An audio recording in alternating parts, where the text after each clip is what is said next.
Sivamani 9 years only. Whip గారితో అన్నారట మొన్న, ఏమన్నారట అంటే, యుద్ధంలో ఇంత పెద్ద ఎత్తున భారత సైనికులు విరోచితంగా పోరాడుతున్నారు, ఎవరైనా సరే చనిపోయినా వారి కుటుంబాలకు కానీ వాళ్ళకు కానీ ఇబ్బందికరంగా ఉంటుందని ఆ చిన్న వయసులోనే, చిన్న మనసులోనే ఆలోచన పుట్టడం అనేది శివమణి గట్టి దాచుకున్నటువంటి డబ్బుని ఇట్లా ఇవ్వడం అనేది చాలా మంచి పరిణామం.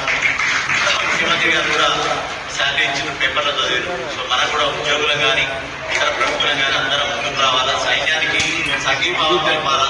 అదేవిధంగా ఆపరేషన్ సింధూర్ కూడా మనం మొత్తం కూడా చేయూతనివ్వాలి, సంఘీభావం తెలపాలి, నైతికంగా అన్ని విధాలుగా మద్దతు తెలుపుతూ మన సైన్యం అన్ని విధాల విజయం సాధించాలని మనస్ఫూర్తిగా కోరుకుంటూ మరొకసారి శివమణి గారికి, విప్పు గారికి, వారి